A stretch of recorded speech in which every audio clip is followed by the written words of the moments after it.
I am very much thankful to the School of Study in Physics, Vikram University, Ujjain, to give wonderful opportunity to interact with the students.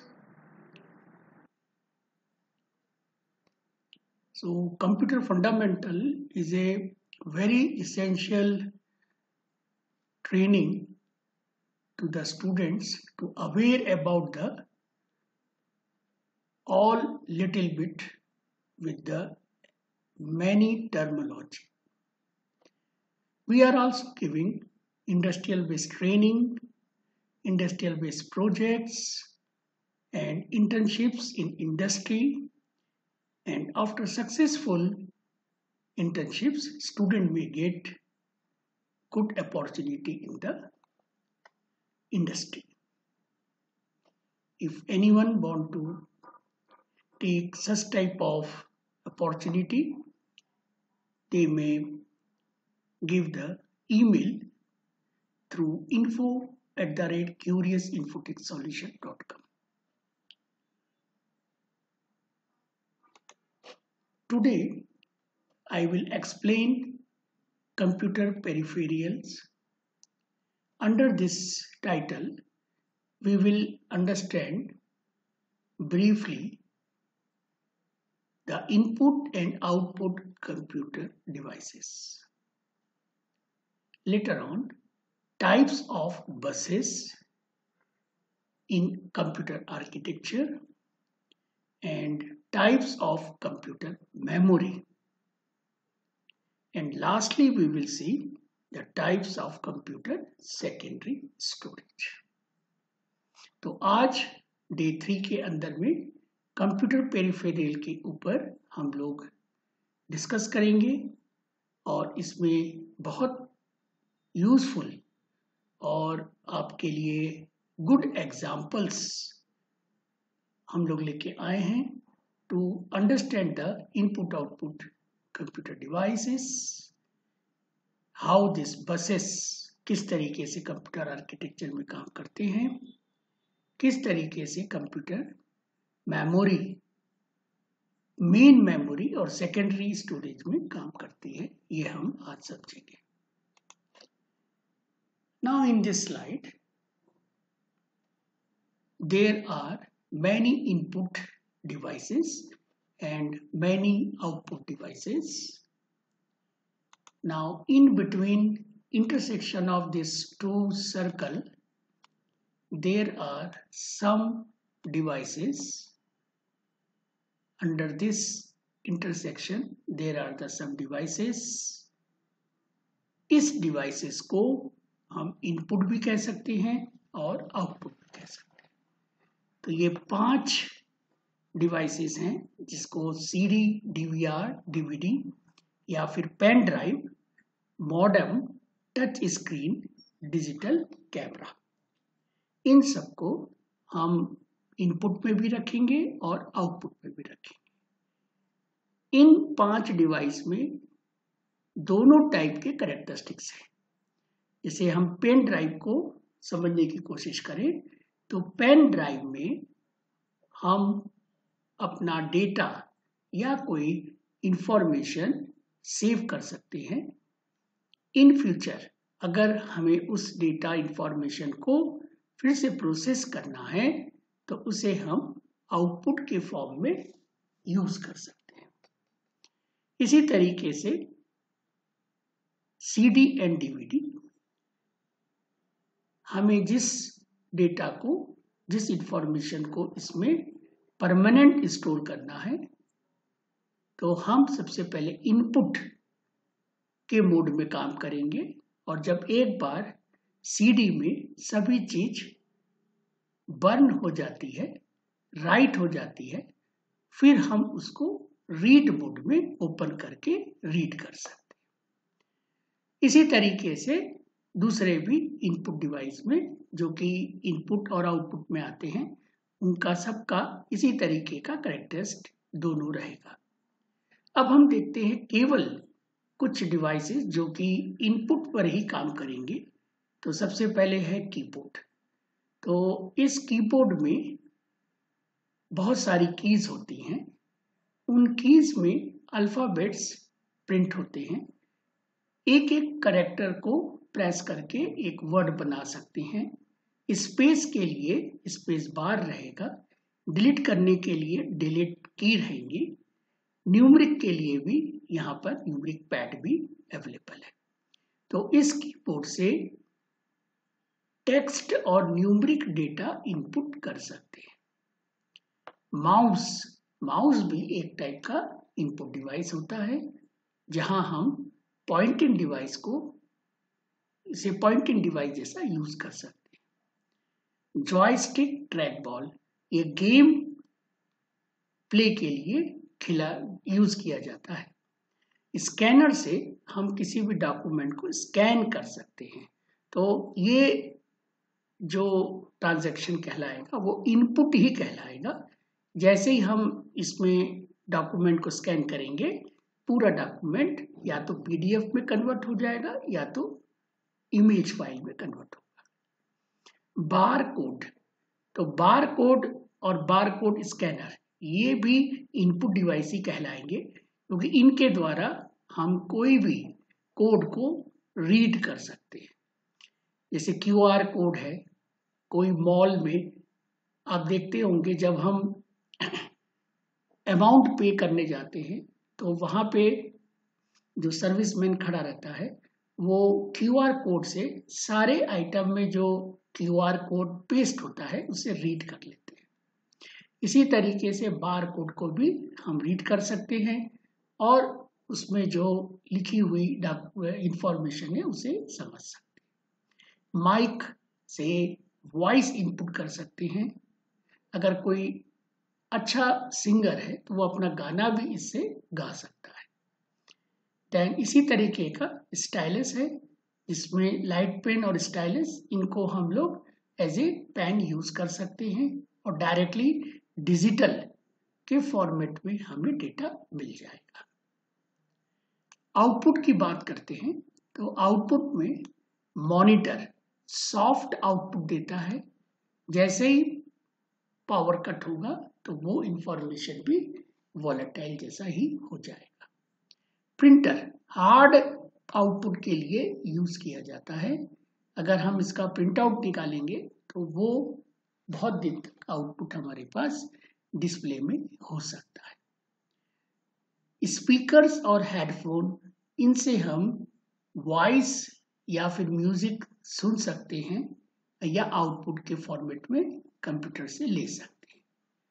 इसी तरीके से इन दोनों के लिए एक sound card भी हम यूज कर सकते हैं, जो प्रॉपर वे से थिएटर जैसा काम भी कर सकता है। इसी तरीके से प्लॉटर है, तो किसी भी बड़े बैनर को प्रिंट करने के लिए प्लॉटर का ही यूज किया जाता है। अगर आपको कोई स्क्रीन बड़ी करनी है तो प्रोजेक्टर का भी यूज हम कर सकते हैं। तो जीपीएस से कोई भी लोकेशन को नेविगेट कर सकते हैं। वीडियो कार्ड से कोई वीडियो गेम्स भी खेल सकते हैं। ऐसे बहुत सारी चीजें जो इनपुट आउटपुट डिवाइस में आती हैं, वो सारी की सारी पेरिफेरियल के नाम से जानी जाती है। अब हम देखते हैं कंप्यूटर इनपुट डिवाइस को, जो कि कीबोर्ड हमें यहाँ पर दिख रहा है।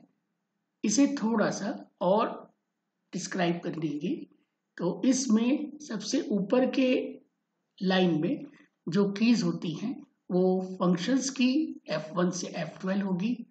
इसके बाद एस्केप की होगी।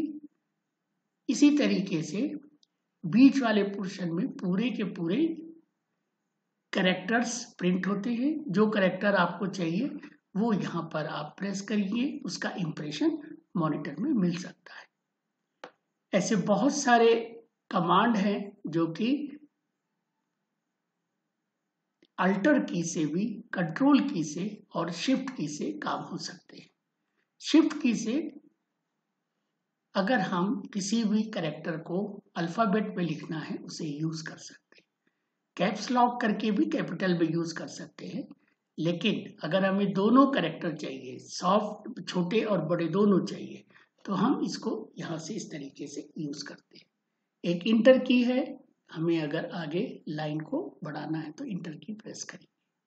इसी तरीके से कुछ इंपॉर्टेंट नेविगेशन कीज होती हैं, जैसे होम जाना है, एंड जाना है, पेज अप जाना है, पेज डाउन जाना है, तो इन सब को हम नेविगेशन कीज बोलेंगे। डायरेक्शनल कीज में अप डाउन लेफ्ट राइट ये 4 कीज होती हैं।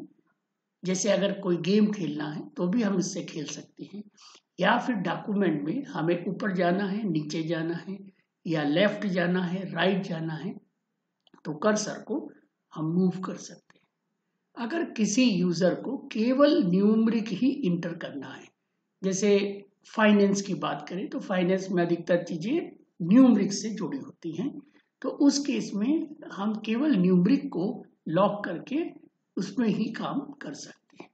तो इस तरीके से हर कीबोर्ड में कीज होती हैं।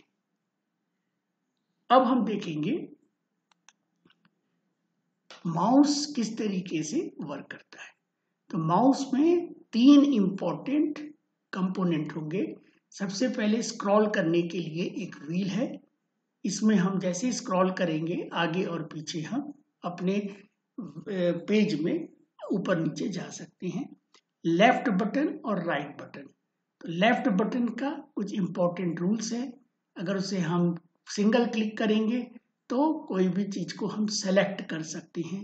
अगर डबल क्लिक करेंगे तो वो आइटम एक्टिवेट हो सकता है या वो आइटम ओपन हो सकता है।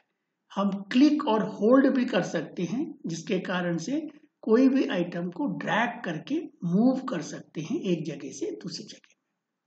इसी तरीके से राइट बटन में अगर सिंगल क्लिक करते हैं तो ये उसके कॉन्टेक्स्ट मेनू को डिस्प्ले करेगा। तो कॉन्टेक्स्ट मेनू एक्चुअली उसमें ऑप्शंस होते हैं, उसे एप्रोप्रिएट तरीके से हम सेलेक्ट करके इसे काम कर सकते हैं। तो माउस पॉइंटिंग डिवाइस है, डायरेक्टली इससे कोई हम टेक्स्ट या न्यूमेरिक इनपुट नहीं कर सकते, केवल सेलेक्ट कर सकते हैं या फिर मूवमेंट कर सकते हैं अपने पेज में। इसी तरीके से जॉयस्टिक और लाइट पेन होते हैं। तो जॉयस्टिक का मेनली पॉइंटिंग डिवाइस जैसा ही कंसेप्ट रहेगा जैसे कि माउस का था। इसका जो वर्क है, किसी भी कर्सर को स्क्रीन में माउस जैसा ही यूज करना है। It has a spherical ball, एक बॉल होगा इसके अंदर जो कि स्टिक टाइप का स्ट्रक्चर रहेगा, और ये किसी भी डायरेक्शन में हम अपने कर्सर को मूव करा सकते हैं। तो नॉर्मली जो जॉयस्टिक है उससे गेमिंग पर्पस सॉल्व हो जाता है। गेम में बहुत सारे आइटम को left right top and bottom इस तरीके से मूव करना पड़ता है, तो वहां पे इसी चीज को हम लोग जॉयस्टिक से यूज कर सकते हैं। लाइट पेन में हम देख रहे हैं कि लाइट पेन से जैसे हम अपने पेन से अपने नोटबुक में लिखते हैं, वैसा ही हम कहाँ लिखेंगे, कंप्यूटर में लिख सकते हैं। तो यहाँ पे डिजिटलाइज करने की अलग से जरूरत नहीं है, जो भी चीज हम लिख रहे हैं वो डिजिटलाइज होती जाएगी। तो इसमें फोटो सेल और ऑप्टिकल सिस्टम का इनबिल्ट इनसाइड हम यूज करते हैं। ये एक्चुअली स्मॉल ट्यूब इसके अंदर रहता है जो हमें अलाउ करता है इस सिग्नल को सीपीयू के लिए। तो the tip of the pen, pen के ऊपर जो टिप होता है उसको जब हम मूव करेंगे स्क्रीन में विथ बटन प्रेस, एक बटन रहेगा उसके द्वारा जब हम करेंगे तो सीपीयू रिसीव करता है इसके सिग्नल को, और उसके अकॉर्डिंग वहां पे वो अलाउ करता है कि आप राइट कर सकते हैं। स्कैनर और डिजिटलाइजर ये दोनों ही इनपुट को डायरेक्टली डिजिटल में कन्वर्ट कर देते हैं। स्कैनर में अगर हम कोई डॉक्यूमेंट रख के स्कैन करेंगे तो वो डॉक्यूमेंट या तो पीडीएफ में बदल जाएगा या फिर वो इमेज में बदल जाएगा, और लेटर ऑन हम उसे ओपन करके उसके अंदर के कंटेंट को रीड कर सकते हैं। अगर इमेज में डॉक्यूमेंट हो जाएगा तो हम उसमें कॉपी पेस्ट नहीं कर सकते हैं, लेकिन पीडीएफ फाइल में हम किसी भी पैराग्राफ, किसी भी वर्ड को सेलेक्ट कर सकते हैं। जैसे मैंने यहाँ पर सेलेक्ट किया अवेलेबल ऑन द पीसी, तो ये उसमें भी पॉसिबल है पीडीएफ में, लेकिन इमेज में पॉसिबल नहीं हो सकता है। ठीक है, तो इमेज को डिकोड करने के लिए वी हैव ए OCR, तो ऑप्टिकल कैरेक्टर रिकग्निशन के द्वारा हम इस टाइप के इमेज को डिकोड भी कर सकते हैं। डिजिटलाइजर में सबसे खास बात क्या होता है कि आपको इस तरीके का एक नोटपैड मिल सकता है और उसमें आप पूरी तरीके से जो लिख रहे हैं वो डिजिटल के फॉर्म में ही रहेगा, उसे बार बार फिर से कन्वर्ट करने की जरूरत नहीं है। जैसे हम बोलते हैं स्मार्ट क्लास, तो स्मार्ट क्लास में स्मार्ट ब्लैक बोर्ड का यूज होता है। उस ब्लैक बोर्ड में आप जो भी लिखेंगे उसे आप सेव कर सकते हैं, उसे आप बाद में मॉडिफाई कर सकते हैं या फिर उसे बाद में कहीं पर भी शेयर कर सकते हैं। अब हम बात करते हैं आउटपुट डिवाइस की। तो देखिए आउटपुट डिवाइस में सबसे पॉपुलर डिवाइस क्या है? पॉपुलर डिवाइस है मॉनिटर। तो मॉनिटर बेसिकली विजुअल डिस्प्ले के यूनिट में आता है। इसका इंपॉर्टेंट आउटपुट डिवाइस का रिस्पॉन्सिबिलिटी क्या होगी कि ये सारी चीज को विजुअल मेड में डिस्प्ले करेगा। तो विजुअल मेड कैसा होगा? वो पिक्सल के द्वारा बना होता है। तो यूजर पिक्सल के पैटर्न को समझता है और उसे वो उस पे से वो नॉलेज ले सकता है। तो पिक्सल एक्चुअली इमेज को शार्प बनाने के लिए होती है। अगर पिक्सल बहुत होगी तो इमेज भी शार्प हो सकती है। कंप्यूटर मॉनिटर दो प्रकार के होते हैं, एक तो होगा CRT और दूसरा होगा LCD। तो CRT means cathode ray tube.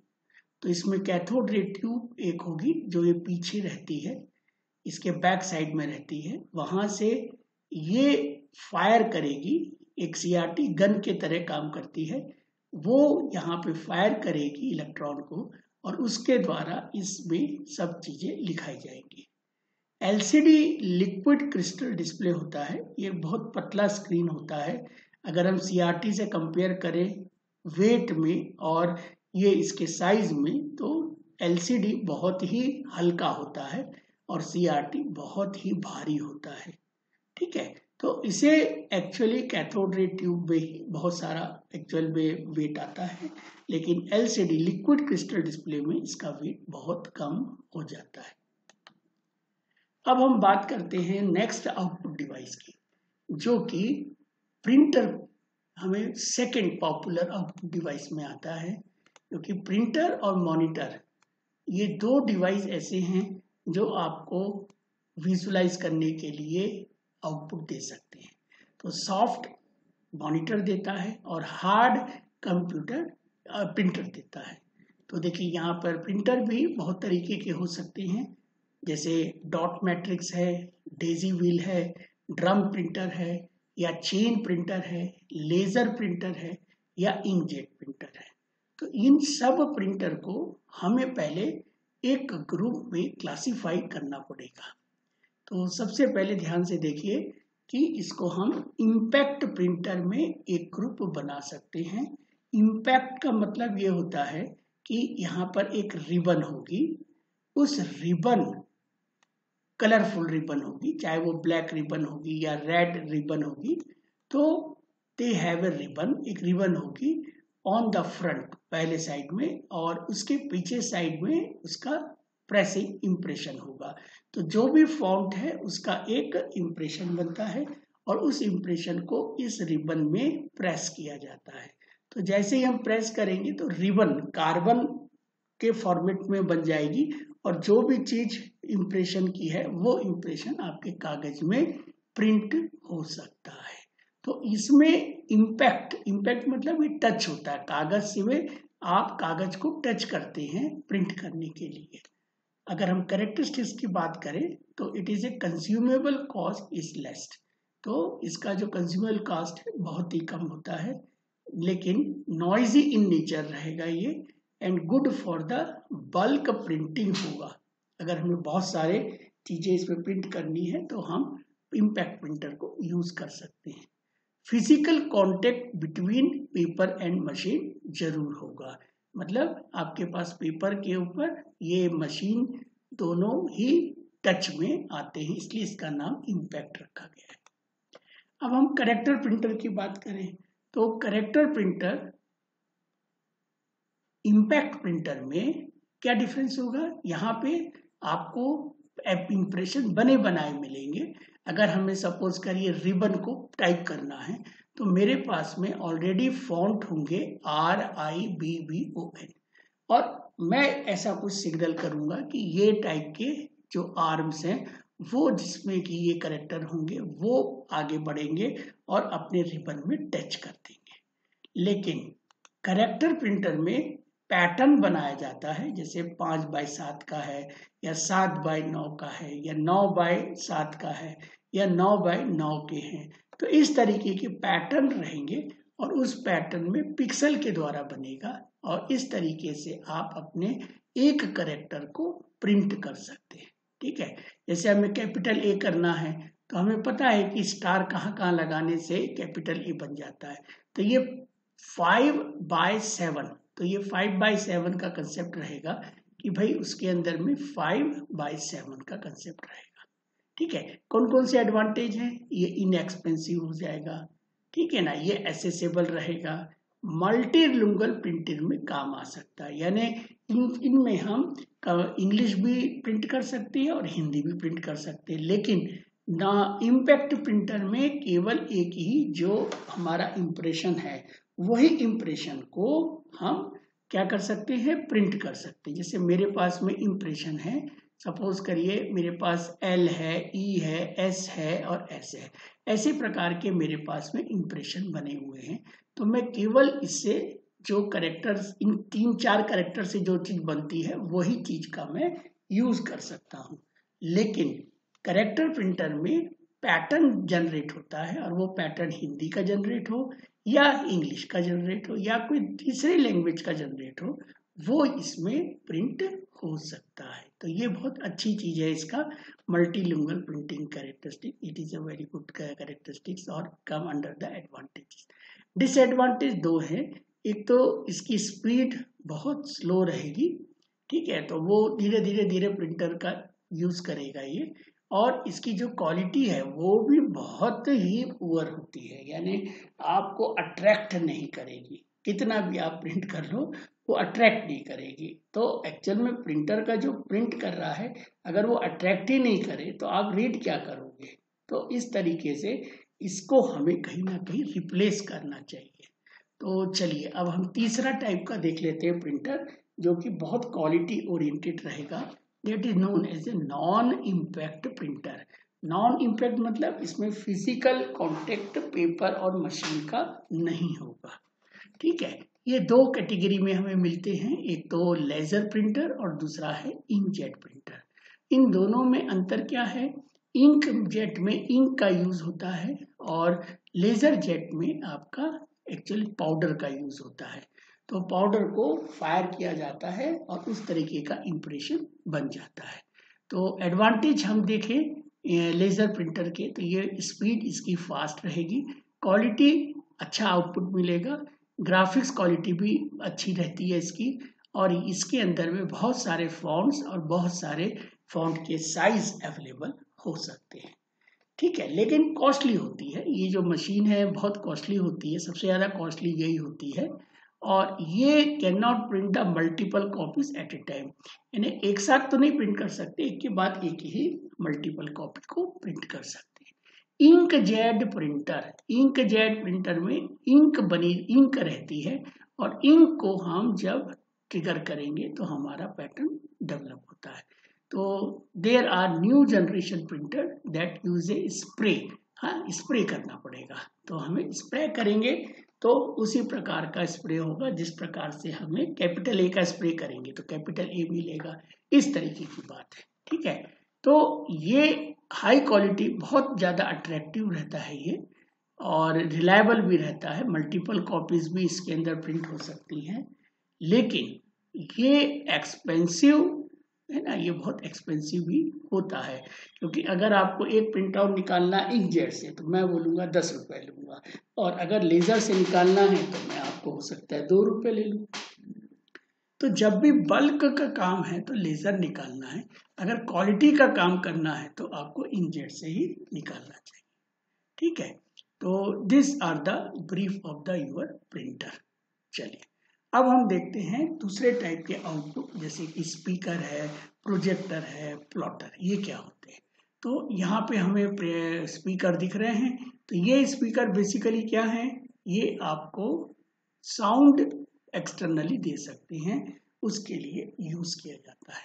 तो this output device produces sound, तो इसके अंदर में साउंड प्रोड्यूस किया जाता है after receiving the command from the computer, computer ही कमांड देगा। Now they support the computer as well as other hardware device, तो ये आपको कंप्यूटर को भी सपोर्ट करेगा और अदर डिवाइसेस को भी सपोर्ट करेगा।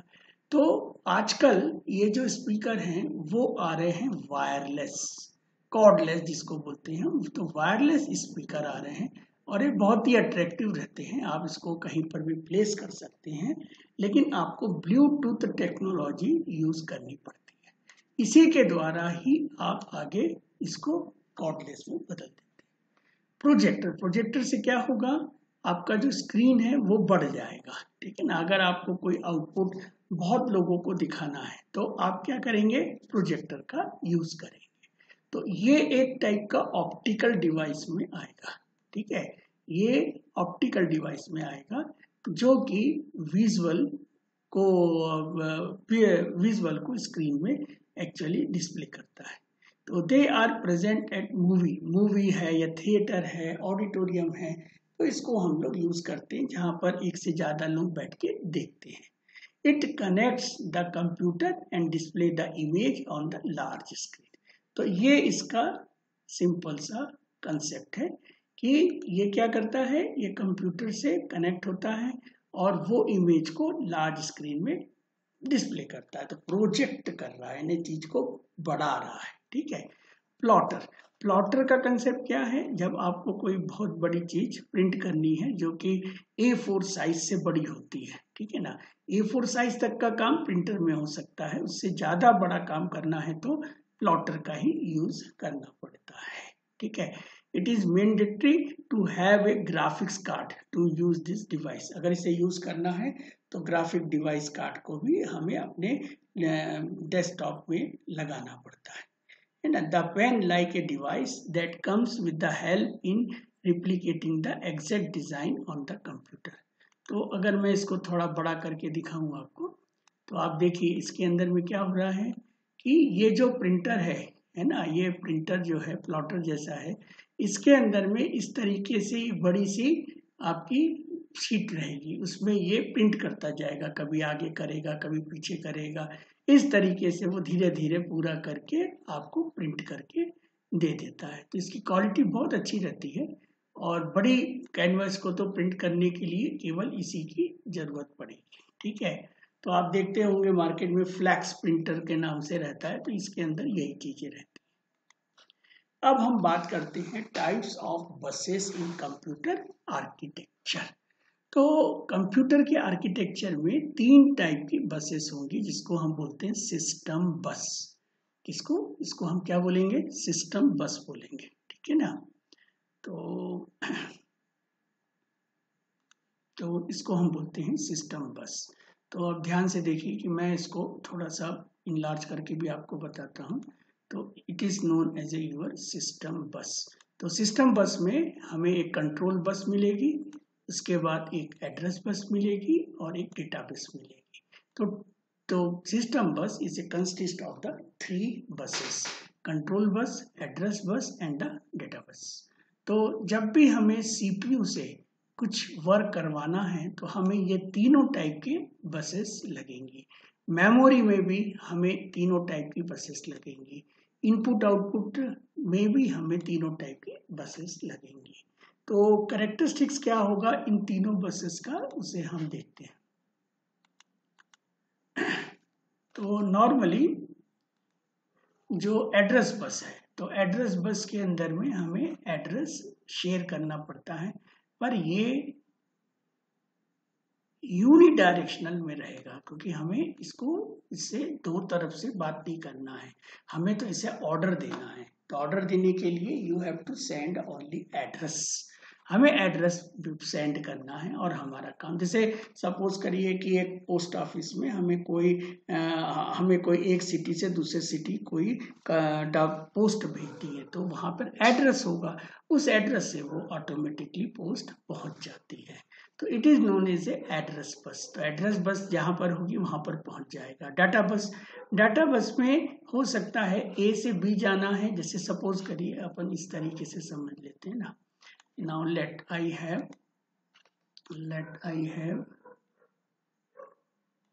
A, ठीक है ना। यहाँ पर क्या है, आपका A है और यहाँ पर क्या है, सपोज B है, ठीक है।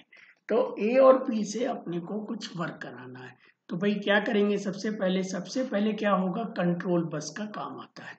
तो कंट्रोल बस क्या करेगी, यहाँ से यहाँ तक आपको एक यहाँ पर क्या भेजेगा, एक हमको भेजेगा ये कंट्रोल, कि भाई हमें यहाँ से यहाँ तक कुछ काम करना है, कि आर यू फ्री और यू आर बिजी।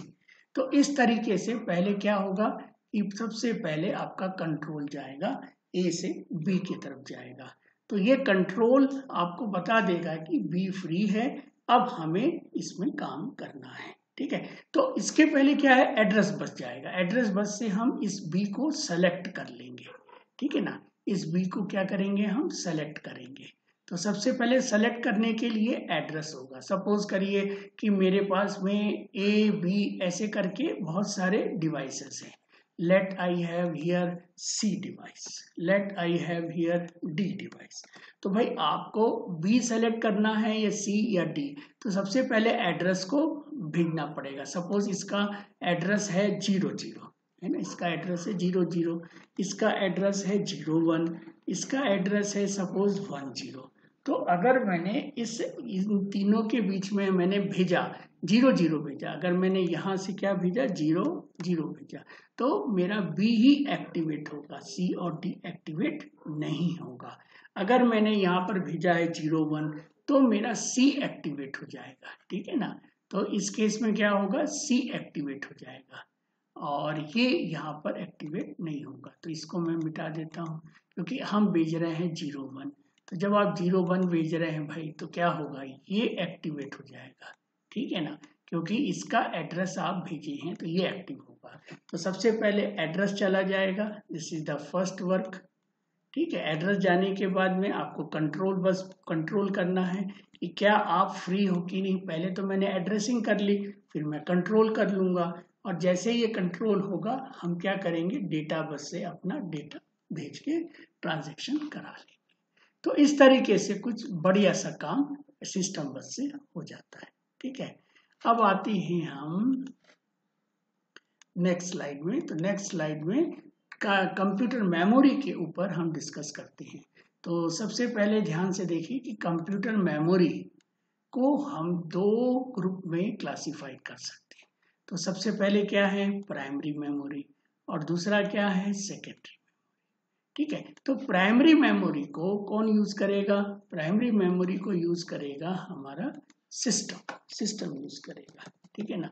सिस्टम आपका यूज करेगा प्राइमरी मेमोरी। तो वो सीपीयू हो सकता है ना, मदरबोर्ड हो सकता है। तो ये एक तरीके की चीजें होती हैं जो उसमें प्राइमरी मेमोरी होती है। तो प्राइमरी मेमोरी में हमें क्या मिलेगा, प्राइमरी मेमोरी में मिलेगा हमें रैम मेमोरी, और दूसरी मिलती है रोम मेमोरी। तो रैम का मतलब है रैंडम एक्सेस मेमोरी, रोम का मतलब है रीड ओनली मेमोरी, ठीक है। तो ये read only memory non volatile रहेगी, और रैम हमारा क्या रहेगा, वॉलेटाइल मेमोरी रहेगा। अब रैम में भी दो टाइप के रैम हो सकते हैं, एस रैम और डी रैम, ठीक है। तो एस रैम और डी रैम मतलब स्टैटिक रैम, और यहाँ पर है आपका डायनेमिक रैम, ठीक है। तो ये दो टाइप के आपके और रैम बन गए। तो स्टैटिक रैम और डायनेमिक रैम, तो हमें रिफ्रेश करना है तो इसमें स्टैटिक में बहुत रिफ्रेश करना पड़ता है, डायनेमिक में ऑटोमेटिक हो सकता है, ठीक है। रोम में भी देखिए तीन टाइप के रोम हो गए। सबसे पहले P ROM, EP ROM, and EEPROM, ये इस टाइप के आपके रोम बनते हैं। तो P का मतलब होता है programmable read only memory, EP का मतलब होता है electrical erasable programmable read only memory, EEP का मतलब क्या होगा, electrical erasable programmable read only memory. ठीक है, तो ये हो गया हमारे पास प्राइमरी मेमोरी का concept.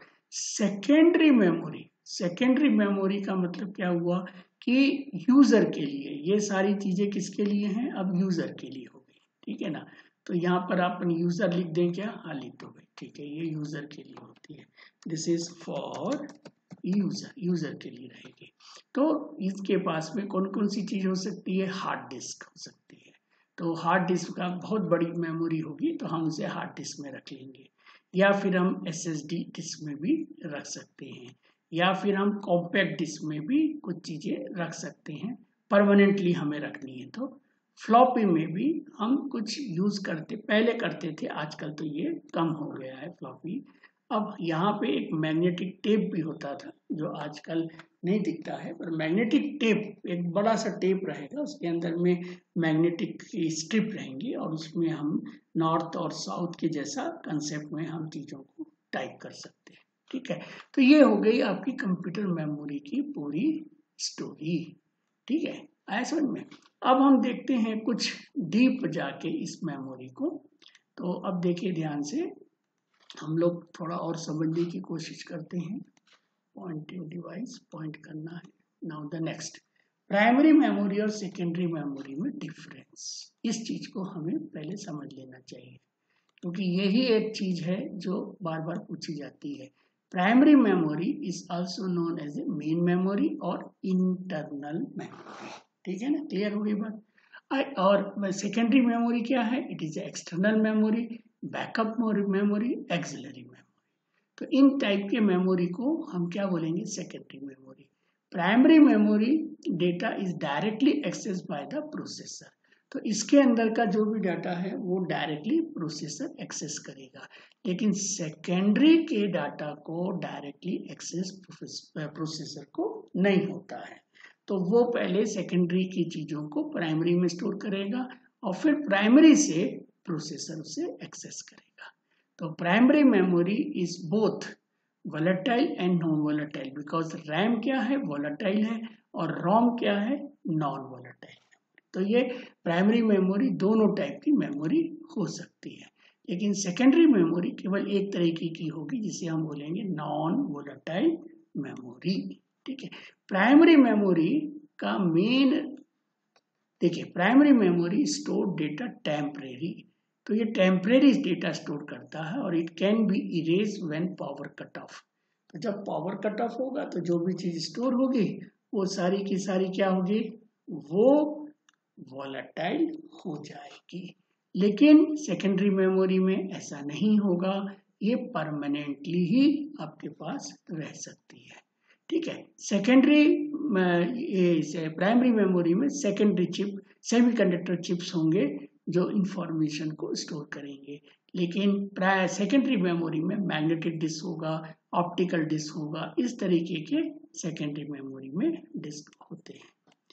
Primary memory has a limited storage capacity, तो प्राइमरी मेमोरी की बहुत कम मेमोरी होती है, ज़्यादा से ज़्यादा 4 GB ही हो सकती है, इससे ज़्यादा नहीं होगी।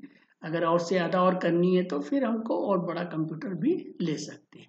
जितनी प्राइमरी मेमोरी होगी उतना ही फास्ट कंप्यूटर एक्सेस करेगा या कंप्यूट करेगा।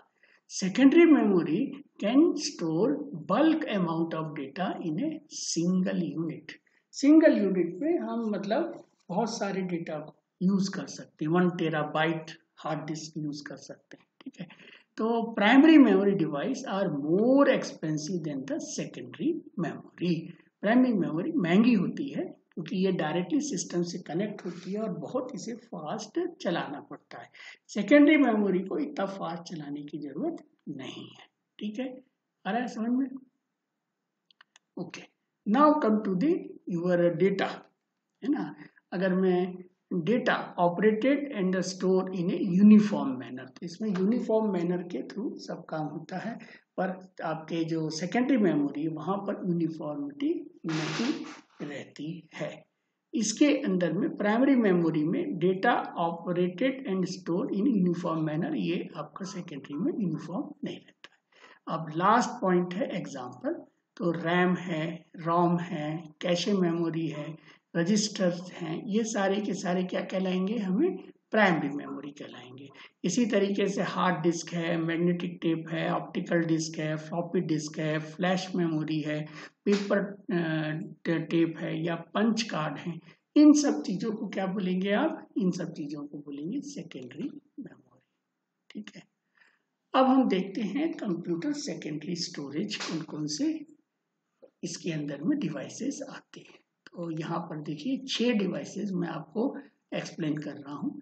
तो सबसे पहले है हार्ड डिस्क, ये सेकेंडरी स्टोरेज डिवाइस है। सीडी रोम, ये भी आपका सेकेंडरी स्टोरेज में आएगा। डीवीडी है ना, सीडी से भी बड़ा होगा ये डीवीडी, तो ये भी सेकेंडरी स्टोरेज में आ सकता है।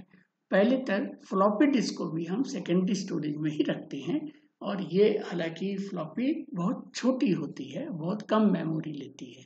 पेन ड्राइव तो भाई आज के डेट में बहुत बड़ा हो गया है, लेकिन इसका यूज अब धीरे धीरे कम इसलिए हो रहा है क्योंकि हमारे पास में गूगल ड्राइव भी हो चुकी है। ठीक है, तो पेन ड्राइव का जो एक्चुअल में वो है रोल कम हो गया है, और गूगल ड्राइव का रोल ज्यादा हो गया है। इसी तरीके से हम अपने मोबाइल में देखिए मेमोरी कार्ड लगा देते हैं, जिससे कि वो मेमोरी बढ़ जाती है। तो ये पूरे 6 हम क्या कहेंगे, it is a secondary storage devices. Okay, now come to the secondary storage referred to the any non volatile storage device। secondary storage जो devices हैं, है ना, ये एक्चुअल में आपके परमानेंट वाले कंसेप्ट में आएंगे, यानी it is a non volatile storage device, यानी इसके अंदर जो भी हम लिखेंगे वो जब तक रहेगा जब तक कि हम डिलीट ना कर दें। तो it can be any storage device beyond the memory storage that can enable the permanent data storage। ठीक है, a secondary storage device is also known as a auxiliary storage device, backup storage device and external storage device। ठीक है, अब हम देखते हैं कुछ जिससे स्टोरेज डिवाइस को थोड़ा सा डीप करके। तो अगर मैं हार्ड डिस्क को ओपन करूं तो इसमें बहुत सारी चीजें आपको यहाँ पर मिलेंगी। ये सारी की सारी चीजें अगर आपको पढ़नी है तो आप अलग से भी पढ़ सकते हैं, या इसमें आप पढ़ने की कोशिश करिए। ठीक है, तो इसके अंदर में ये जो पार्ट रहेगा पूरा का पूरा, ये जो पार्ट आपको दिख रहा है, it is a your number of disk. इसके अंदर में नंबर ऑफ डिस्क रहेंगी। ये आपका स्पेंडल है जो कि इसको मूव गोल गोल घुमाएगा। देन ट्रैक फाइंड के लिए ट्रैक है, रिकॉर्डिंग हेड है, सस्पेंशन है, देन फ्लेक्सिबल प्रिंटेड सर्किट है, कैरिज रिटर्न है, वॉइस कॉइल मोटर है। तो इस तरीके से बहुत सारे छोटे छोटे इसके अंदर इसके पार्ट्स होते हैं। ठीक है, now a hard disk drive actually is a it is a electromagnetical data storage device. ठीक है, इतना आपको याद रखना है। And that stores and relative digital data using a magnetic storage and one or more rapidly rotating platter coated with the magnetic material। ये magnetic material का ही रहता है, जैसा कि आपका फ्लॉपी रहता है उसी तरीके की चीज भी ये रहती है। अब हम देखते हैं फ्लॉपी। देखिए भाई, ये हम लोग के जमाने की थी, तो इस फ्लॉपी में 8 इंचेस का एक रहता था, बड़ी सबसे बड़ी फ्लॉपी रहती थी 8 इंचेस की। फिर उसके बाद 514 यानी कि आपका 1.25 इंच की भी फ्लॉपी आने लगी। उसके बाद 3.5 इंच की भी फ्लॉपी आती थी। तो इन तीनों में सबसे ज्यादा मेमोरी रहती थी इसमें, ये करीब करीब 1.44 MB रहता था। The most common secondary storage device for use with the microcomputer are floppy disk and the hard disk। तो ये floppy disk consists of thin flexible plastic disk that is coated with the magnetizable substance like a oxide of iron or the chromium। तो इसके द्वारा हम अपने data को और information को सेव रख सकते हैं। ठीक है, अब आज की लास्ट स्लाइड हम देखते हैं पेन ड्राइव। तो pen drive is a portable memory device. इसको हम क्या बोलेंगे? It is a portable. हम इसको बहुत अच्छे से कैरी कर सकते हैं, पोर्टेबल बन सकता है, जहां पर भी हमें यूज करना है हम इसको कैरी कर सकते हैं। ठीक है, now that uses a solid state memory rather than the magnetic fields, rather than the laser to record a data. It uses a STEM technology similar to your RAM, except that it is non-volatile. ठीक है, इसी को हम USB भी कहते हैं, की drive भी कहते हैं, फ्लैश मेमोरी भी कहते हैं। नॉर्मली इनका जो साइज रहेगा वो 2 GB से 128 GB रहता है। तो हमने आज क्या क्या बात करा है? देखिए, सबसे लास्ट में हमने बात किया था कंप्यूटर स्टोरेज डिवाइस। ठीक है, कंप्यूटर स्टोरेज डिवाइस ये सबसे लास्ट में बात की हमने। इसके ऊपर में हमने टाइप्स ऑफ कंप्यूटर मेमोरी को देखा, फिर हमने देखा टाइप ऑफ बस इन ए कंप्यूटर आर्किटेक्चर, या फिर सिस्टम बस को हमने यहाँ पर समझा, और इसके पहले हमने देखा आउटपुट डिवाइस। तो आउटपुट डिवाइस में प्रिंटर देखा, मॉनिटर देखा। ठीक है, इसी तरीके से इनपुट डिवाइस में हमने बहुत सारे इनपुट डिवाइस को समझा है, जैसे कि कीबोर्ड क्या होता है, joystick, track ball, scanner, then stainless, then this is called as a barcode scanner, light pen. तो ऐसे चीजों को आपको बार बार पढ़ना पड़ेगा, तब जाके हमें कोई चीज याद रह सकती है।